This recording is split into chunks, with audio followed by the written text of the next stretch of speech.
Assalamualaikum warahmatullahi wabarakatuh. Baiklah, di sini saya pemateri pertama dari kelompok 4, Rani Agusnita Putri dengan NIM 21192223, akan menjelaskan poin pertama, yaitu definisi dari perkembangan, proses, dan keterampilan kognitif. Yang pertama, pengertian dari perkembangan. Perkembangan merupakan bertambahnya kemampuan ataupun skill dalam struktur ataupun fungsi tubuh yang lebih kompleks dalam pola yang teratur dan dapat diramalkan sebagai hasil dari proses pematangan. Nah, di sini menyangkut adanya proses diferensiasi dari sel-sel tubuh, organ tubuh, jaringan, hingga sistem organ tubuh yang berkembang sedemikian rupa sehingga masing-masing dapat memenuhi fungsinya. Selanjutnya, pengertian dari proses. Proses merupakan suatu tahapan-tahapan yang diterapkan dari suatu pekerjaan sehingga hasil yang dicapai dari pekerjaan tersebut mampu menggambarkan baiknya prosedur yang telah digunakan. Nah, selanjutnya pengertian dari keterampilan kognitif. Keterampilan kognitif adalah proses yang terjadi secara internal di dalam pusat susunan syaraf pada waktu manusia sedang berpikir. Nah, menurut Abdurrahman, kemampuan kognitif berkembang secara bertahap, sejalan, dan berkembang fisik dan syaraf-syaraf yang berada di pusat susunan syaraf. Nah, mungkin itu saja penjelasan dari saya. Selanjutnya akan dijelaskan oleh saudari Rahmiati. Kepada saudari dipersilahkan. Assalamualaikum warahmatullahi wabarakatuh. Baik, di sini saya Rahmiati dengan NIM 2119231. Baik, di sini saya akan melanjutkan bagian yang B, yaitu karakteristik kemampuan proses dan keterampilan kognitif, di mana ada beberapa konsep tentang kemampuan kognitif anak yang terkait perkembangan proses kognitifnya, yaitu yang pertama yaitu persepsi. Istilah persepsi ini berasal dari bahasa Inggris, yaitu perception, yang berarti menerima atau mengambil. Dalam kamus Inggris Indonesia, kata perception diartikan dengan penglihatan ataupun tanggapan.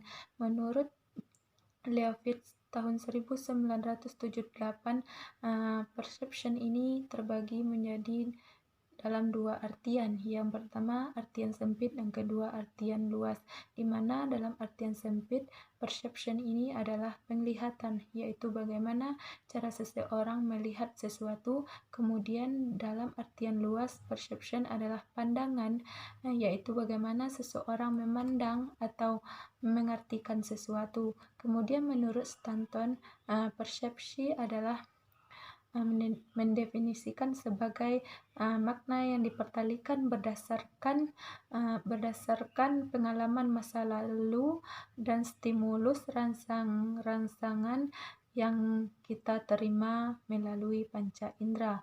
Kemudian yang kedua yaitu memori ataupun ingatan, di mana memori ini adalah sistem kognitif manusia yang mempunyai fungsi sebagai menyimpan informasi atau menyimpan pengetahuan. Menurut Suharna, menyatakan bahwa ingatan atau memori ini menunjukkan pada proses penyimpanan atau penglihatan informasi sepanjang waktu, maintaining information of time.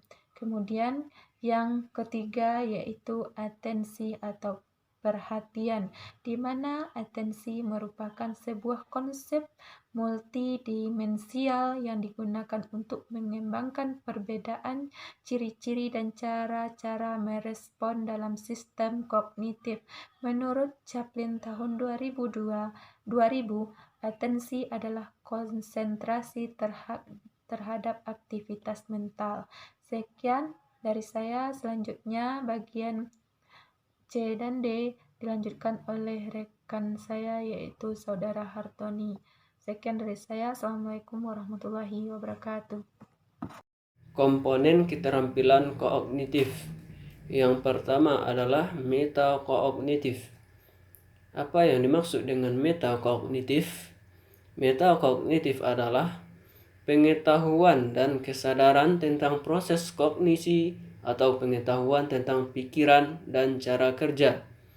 Metakognitif merupakan suatu proses mengunggah rasa ingin tahu karena individu menggunakan proses kognitif untuk merenungkan proses kognitifnya sendiri. Metakognitif tidak sama dengan kognitif atau proses berpikir seperti membuat perbandingan, ramalan, menilai, membuat sintesis atau menganalisis. Yang selanjutnya adalah strategi kognitif. Strategi kognitif merupakan salah satu kecakapan aspek kognitif yang penting dikuasai oleh seorang peserta didik dalam belajar atau memecahkan masalah. Strategi kognitif merupakan kemampuan tertinggi dari domain kognitif setelah analisis, sintesis, dan evaluasi. Yang ketiga adalah gaya kognitif. Apa yang dimaksud dengan gaya kognitif? Gaya kognitif adalah karakteristik individu dalam penggunaan fungsi kognitif atau berpikir, mengingat, memecahkan masalah, membuat keputusan, mengorganisasi dan memproses informasi, dan seterusnya, yang bersifat konsisten dan bersifat lain dan bersifat lama. Setiap individu akan memilih cara yang lebih disukai dalam memproses dan mengorganisasi informasi sebagai respon terhadap stimulasi lingkungannya. Terus yang selanjutnya adalah gaya kognitif.